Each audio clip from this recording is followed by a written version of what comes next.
नमस्कार। महाराष्ट्र में अमित शाह के कदम रखते ही उद्धव सरकार में भूचाल आ गया। अगाड़ी गैंग के नेताओं की टेंशन बढ़ गई कि अब अमित शाह पता नहीं कौन सा बड़ा एक्शन ले लेंगे, क्योंकि अजीत पवार और उनकी गैंग पर हाल ही में सहकारी बैंकों से करोड़ों रुपए की धोखाधड़ी के आरोप लगे हैं। ऐसे में सहकारिता विभाग अमित शाह के अंडर में आता है तो कुछ बड़ा होने का डर पवार गैंग को सताने लगा। अमित शाह द्वारा लिए जाने वाले एक्शन के डर ने अगाड़ी गैंग में हड़कंप मचा करके रख दिया। अमित शाह अहमदनगर में सहकारिता विभाग के अधिकारियों से बैठक करने के लिए पहुंचे तो उद्धव सरकार के घोटालेबाज नेताओं के पैरों तले से जमीन खिसक गई। दरअसल अमित शाह अहमदनगर में सहकारिता विभाग के कार्यक्रम में हिस्सा लेने के लिए पहुंचे थे। उसी दौरान उद्धव सरकार की मुश्किलें बढ़ना लाजमी थी, क्योंकि अगाड़ी गैंग के सहकारिता विभाग में एक से बढ़कर एक भ्रष्टाचार के मामले सामने आ रहे हैं। हाल ही में अजीत पवार सहित पवार परिवार के साथ साथ एनसीपी के कई नेताओं पर सहकारिता विभाग में घोटाले का आरोप लगा हुआ है। सहकारिता विभाग पर एनसीपी का लंबे समय तक कब्जा रहा और उसी दौरान अजीत पवार पर 25,000 करोड़ रुपए घोटाले का आरोप लगा था। इस घोटाले के जांच की आंच पवार परिवार के साथ साथ एनसीपी के कई नेताओं तक पहुंच चुकी है, जिससे एनसीपी प्रमुख शरद पवार मुश्किल में पड़ते हुए नजर आ रहे हैं, क्योंकि अब सहकारिता विभाग अमित शाह के अंडर में आता है, जिससे एनसीपी नेताओं पर शाह का शिकंजा बढ़ना लाजमी है। दरअसल अमित शाह ने अहमदाबाद में सहकारिता विभाग के अधिकारियों से बैठक कर सहकारिता विभाग में हुई लूट खसोट की सारी जानकारियां भी हासिल की, जिससे एनसीपी नेताओं में खलबली मच गई। इसी कार्यक्रम में अमित शाह ने कहा कि सहकारी क्षेत्र में व्याप्त भ्रष्टाचार को दूर कर उसे और अधिक सक्षम बनाते हुए आगे ले जाएंगे।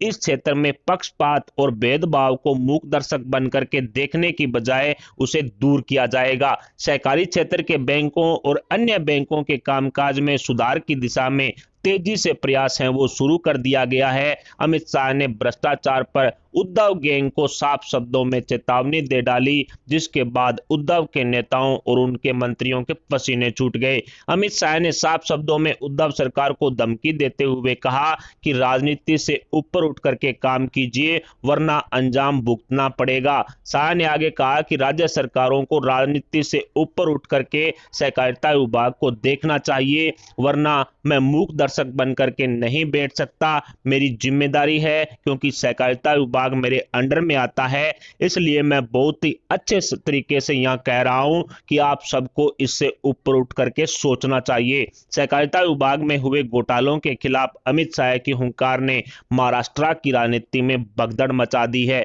यानी कि आने वाले वक्त में अमित शाह सहकारिता विभाग के घोटालेबाज नेताओं पर तगड़ा एक्शन लेने वाले हैं, जो उद्धव सरकार के लिए सिरदर्दी बन गया है। यानी कि कहीं ना कहीं एक तरफ सहकारिता विभाग के भ्रष्टाचारी नेताओं पर अमित शाह ने कड़ा शिकंजा कसने की चेतावनी दे दी है, तो दूसरी तरफ महाराष्ट्र में बीजेपी की सरकार बनाने को लेकर के भी संकेत दे दिए हैं। कुल मिलाकर के महाराष्ट्र में एनसीपी, जो शिवसेना और कांग्रेस की सहयोगी पार्टी है, उसका सहकारिता विभाग पर काफी लंबे समय तक कब्जा रहा था और उसी दौरान एनसीपी के कई नेता और कई मंत्रियों पर जो कहीं ना कहीं घोटालों के आरोप लगे थे। खुद जो उप मुख्यमंत्री हैं महाराष्ट्र के अजीत पवार, उन पर 25,000 करोड़ रुपए घोटाले का आरोप है और उसकी जांच की आंच कहीं ना कहीं एनसीपी के कई नेताओं तक पहुंच रही है, पवार गैंग पर पहुंच रही है और उसमें शरद पवार सहित पवार परिवार फंसता हुआ नजर आ रहा है। पिछले दिनों ही ईडी ने 1400 करोड़ रुपए की संपत्ति पवार परिवार की जब्त कर ली थी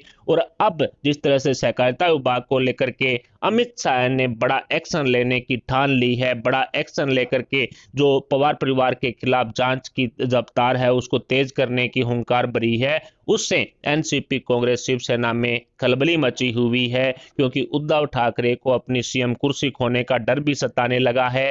हो सकता है कि एनसीपी सुप्रीमो शरद पवार इसी जांच की आंच से बचने के लिए, इसी जांच की रफ्तार कम करने के लिए अमित शाह के सामने घुटने टेक दे और शरद पवार कांग्रेस और शिवसेना से अपना समर्थन भी वापस ले सकते हैं। कुल मिलाकर के महाराष्ट्र की राजनीति में कुछ भी ठीक नहीं चल रहा। अमित शाह के 2 दिवसीय महाराष्ट्र दौरे के बाद महाविकास अघाड़ी गठबंधन में खलबली मची हुई है। 2 से 3 दिनों के अमित शाह के दौरे ने महाविकास अघाड़ी गठबंधन में एक बार फिर से दरार पैदा करने का काम शुरू कर दिया है। फिलहाल महाविकास अघाड़ी गठबंधन में भ्रष्टाचारी नेताओं पर अमित शाह की हुंकार को लेकर के आपके क्या विचार हैं? क्या अब सहकारिता विभाग में जो 25,000 करोड़ रुपए के घोटाला करके जो अजीत पवार बैठे हैं, इसके अलावा एनसीपी के अन्य नेता बैठे हैं, उन पर अब बड़ा एक्शन अमित शाह लेंगे? इस पर अपने विचार हमें कमेंट बॉक्स में जरूर बताएं। साथ ही वीडियो को लाइक करके हमारे चैनल को सब्सक्राइब जरूर कर लें। अभी के लिए इतना है, मिलते हैं अगली बड़ी अपडेट के साथ। तब तक के लिए जय हिंद, जय भारत।